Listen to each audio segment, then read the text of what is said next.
guest tonight, hosts MTV's most popular program, Total Request Live, and he can currently be seen in 2 new movies, Josie and the Pussycats and Joe Dirt. Please welcome Carson Daly.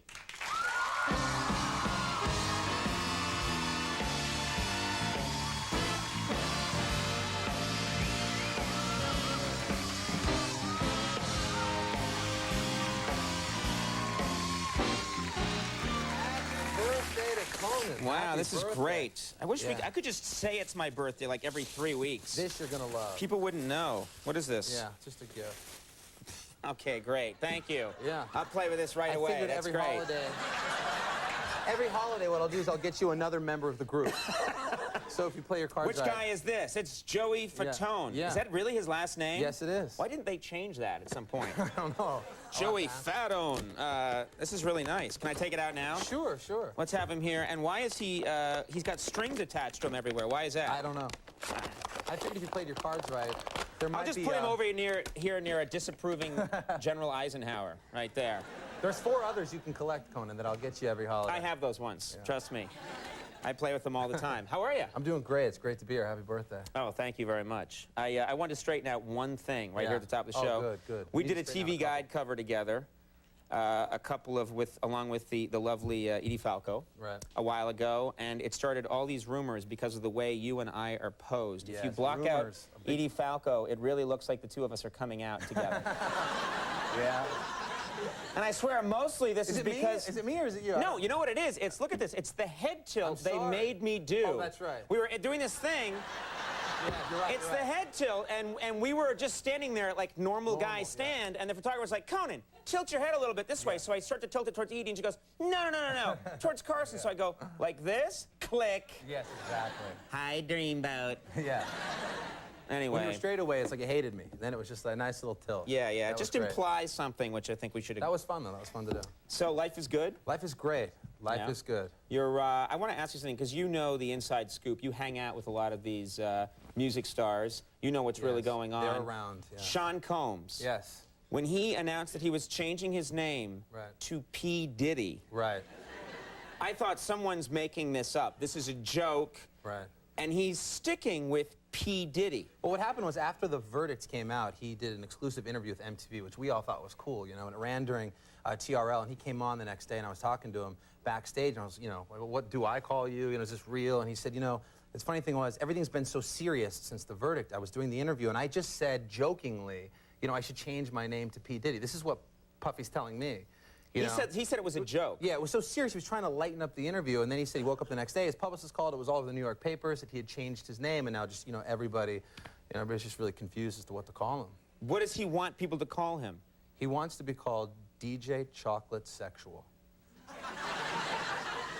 I took that name 2 years ago. Don't tell him. And it didn't stick with me. That's right. So P. Diddy isn't real. He doesn't really want P. Diddy. P. Diddy sounds ridiculous. It just doesn't, you know, it just doesn't sound good. That was actually a nickname that he had always had. You know, people called him that, but he, you know, he doesn't care. He won't lash out at you if you call him Puffy. Okay, all right. Yes, I won't be. I don't run into him a lot. You don't? Yeah, right. We should hang We don't out. travel in the same circles. Yeah, yeah. He's not in my prayer group. Now I don't know how you are about this, because I bump into you every now and again. You seem like a very normal guy. Tabloids seem to be having a field day with you. They talk about you constantly now.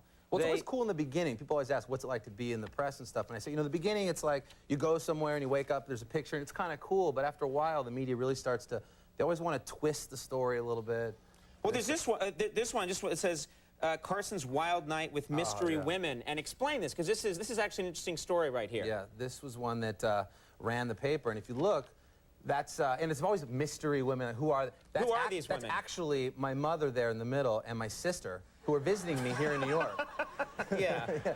That's a...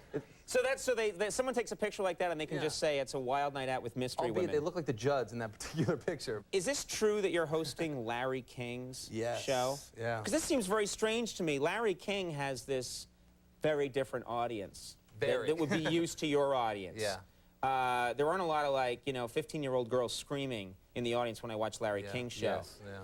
What's going to happen when these people tune in and see you there? I don't know. That's a good question, but I'm going to do it in May, and I was thrilled to be asked. And if you feel like I have, at least, that you have kind of like this wish list, because like, who do you want to be on the show? And you would think with CNN, like, there's tons of juice, you could get anybody. So I'm racking my brain. I was, you know, throwing around, love to sit down with Johnny Carson. That would be a huge thing. Or, right. You know, maybe even somebody like Eminem, who I know, I can kind of get some stuff out. You know Eminem? You could just call him up? Yeah, I actually did about that. And what did he say? No. We're tight. But he rapped it out, yeah. Yeah, exactly. He put it in a really cool, tight rap. Who do you think I should know? I have no idea. Well, you know all these music people. I think it's a great chance to actually interview somebody outside the music venue, too, you know, outside that realm of people, so I don't know. Right, so Call into Conan, you know. I need some suggestions. I have no idea. Don't go to me for booking, my friend. I need help. I'm out here with Abe Vigoda every other night. So I heard. I'll get you Dr. Joyce Brothers, Abe Vigoda, Al Roker. Right. The list is endless. The highest ratings ever. I'm excited. That's They really all live cool. together. They sleep in a triple bunk bed. Now wait. Now is Larry King, while you're doing that, is he hosting Total Request Live? No. That would be really funny. No. We've got Shaggy on the line. Shaggy! Thwack, thwack. That's my Larry King. That's good, That would be really funny. If you could get him to do it for just a day, I would just love to see him in that world. It's just so loud. Would you girls stop screaming? I'll have Jay-Z in here in a moment. He wouldn't know what was going on. No, he would have no clue. Now, I understand you just went to Hugh Hefner's, or as some call him, Hef. You went to his 75th birthday party? Yes. It was out in L.A., and the thing with Hefner's 75th was it was a pajama party.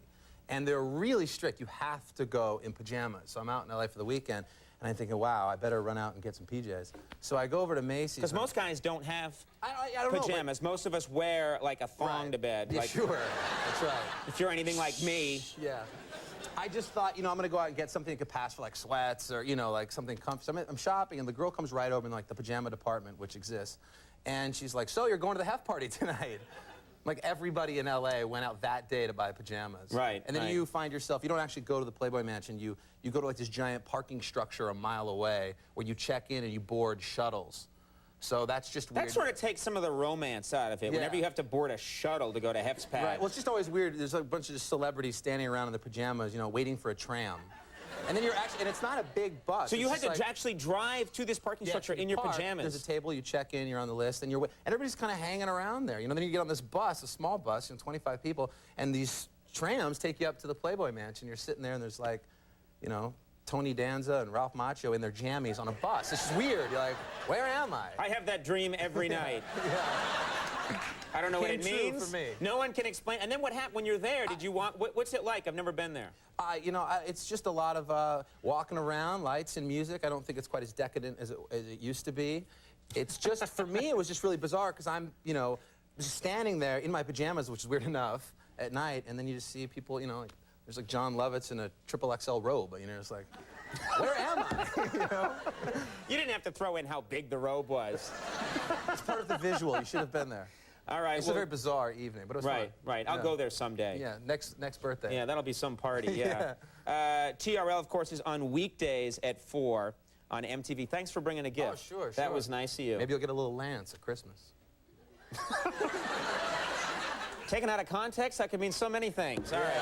Thank you very much. Good to have you here, Carson. Thanks for having me. Carson, everybody. Artie Lang coming up in just a moment, but first, you don't get to do this on MTV, do you? No, I wish. Here's a little word. Yes, I'm a hoe. Here's a little word from Bud Light. For the great taste that won't fill you up and never lets you down, make it a Bud Light. It's the perfect beverage for those of you trying to get in shape for summer. Right, shirtless moron? Bud Light, summertime drink, less calories so my nipples don't get fat.